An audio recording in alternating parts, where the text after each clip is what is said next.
Hello, welcome to my weekly show, My Top Tips. Every Wednesday, 9:30 a.m. IST. These days, I have been doing these from Abu Dhabi, Hello, and for that welcome to my reason, weekly show. there My is tips. Every Wednesday, 9:30. a time change. I do these early in the morning before I start early meetings with the client. The topic today is friends and foes mapping for crisis management. So these discussions are based on a tool that I have developed recently for this reason to help crisis management. So this is for the CMT, crisis management team. Mapping your friends and foes for appropriate usage, behavior, dealing with them while managing crises.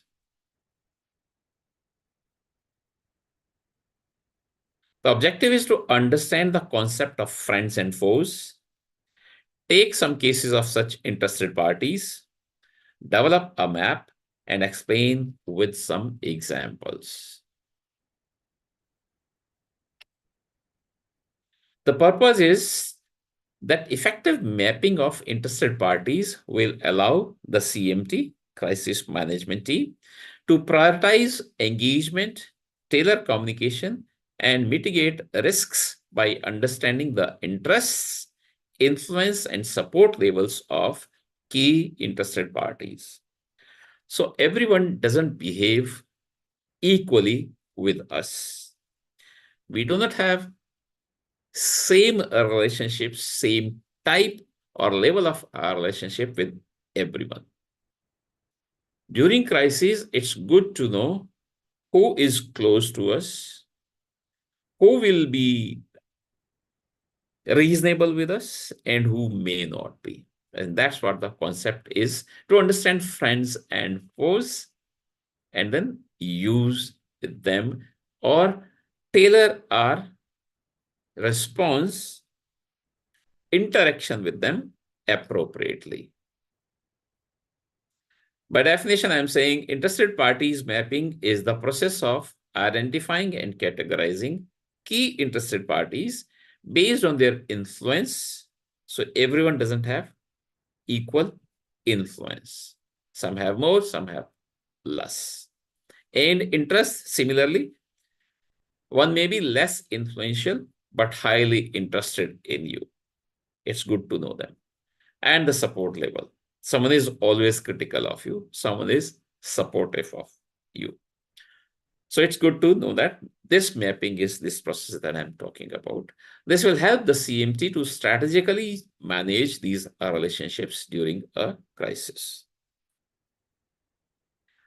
So key components in this mapping are, we need to know the level of interest. How interested the interested party is in the organizations, in your organization's activities. We also need to know their influence levels. The level of power or influence the interested party has over the organization's decisions or public perception. Now, this interested party may be a person, a particular person in the interested party. For example, a government department, but they may be someone who is more close to us, a friend.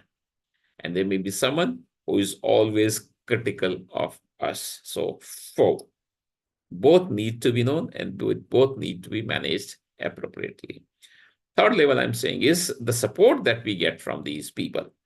Again, this may be a person in the interested party or the interested party as a whole, a customer, or which person in the customer's organization. The degree to which the interested party is supportive or adversarial towards the organization. And it's good to have some notes, past history, what has happened in the past. This reporter or this reporting agency talks positive about us, or this particular reporter always is critical about our activities. So picking up some examples quickly, if we take media and we say in our mapping, we have rated this particular media house high on interest, high on influence, but adversarial on support level. Then a major news outlet, this one, that has been critical of the organization in the past may require proactive engagement by the CMT to manage the narrative during a crisis, because they have been critical of us, but they have high influence and high interest in us. So this is how this particular aspect, this selection helps us in managing the crises better. If we pick up another interested party, a regulator, with high interest rating, low interest rating in this example, I'm picking up high influence rating, but with respect to support, neutral or supportive, not very high supportive, neutral or supportive. Then the CMT must develop good rapport with such a contact at the regulator. So it's a particular person within the regulator, within the regulator agency. She can be approached informally also if required. At the same time, it is good to develop another relationship with high interest rating person also. This person has low interest rating.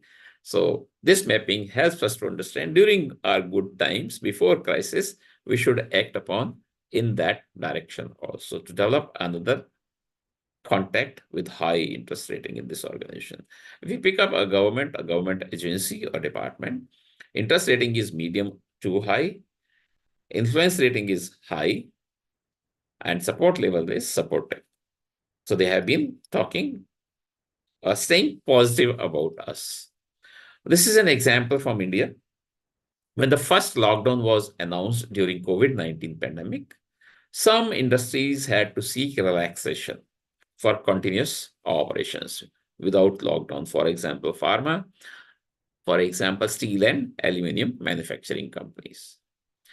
So at such crisis, a contact in government agency having high influence rating and being supportive of the organization will be the CMT's first approach in lobbying or seeking any exceptions. This case can be extended. Now, it's not only one company, one steel manufacturing company that would need the exception, approval to continue their operations, which are generally 24/7. There will be many, there will be all.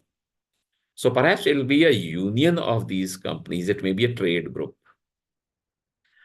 that would be lobbying with such person. And again, if the support level is supportive and influence is high, then this person is to be approached. Otherwise, we perhaps need to find another person in managing the crisis. There may be some special interest groups. These trade unions also may fall there, or perhaps those groups like Greenpeace who work for environment, they may be special interest groups. So assume this one has high interest rating, medium influence rating, and has been critical of our operations in the past.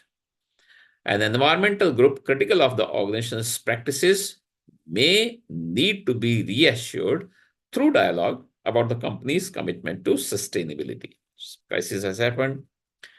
Most likely, one that is damaging can damage the environment. For example, the fire, chemical leakage, gas leakage, or oil spillage, etc. So this need to be assured through dialogue about the company's commitment to sustainability. So in such cases, the CMT will need to devote special attention to such interested party or parties. Especially if the crisis involves human fatalities, then the trade unions will need special attention. Another case when trade unions may come into picture as special group, special interest groups. If we look at another interested party key supplier or suppliers, in this case, this supplier has high interest rating, influence rating is medium, and support has been neutral. A major supplier with a strong, reliable relationship, even if being neutral in support, the case is neutral in support, can be valuable ally in ensuring continuity of operations during a disruption and may be a first approach for the CMT. We pick up customers as interested party. This one with interest rating high, influence rating high, and support level being supportive. They have been supportive of us. Such a client may cause dent if there were open issues or complaints from their end. So this client relationship management comes into the picture. Our complaint management process comes into picture. This is a long-standing customer with high interest and high influence. So if during a crisis we find there have been some pending issues with them, we must focus on them immediately. The moment we enter into the crisis command center, we should have this information in hand so that then we pay attention to them. So CMT may like to approach them tactically for being reasonable during the period of crisis. So while concluding, I will say effective interested parties mapping is critical for the crisis management team's success. By understanding and categorizing interested parties by their interest, influence, and support levels, the CMT can strategically engage with them to mitigate risks and navigate crises more effectively. Call to action from my side is I encourage all teams to regularly update their interested parties maps, this friends and foes map, and ensure that every member of the CMT is familiar with the key players and their relationships. This proactive approach will help manage crises more effectively when they arise. Today's discussions are based on a friends and foes mapping tool for effective crisis management that I have developed recently. If you have any questions about this concept, friends and foes mapping for effective crisis management, or about a resilience as a whole, please feel free to write to me and I will be happy to respond. This is Daman Devsood, your host for My Top Tips, my weekly show every Wednesday, 9:30 a.m. IST. I look forward to see you all once again next Wednesday. Thank you. Bye-bye.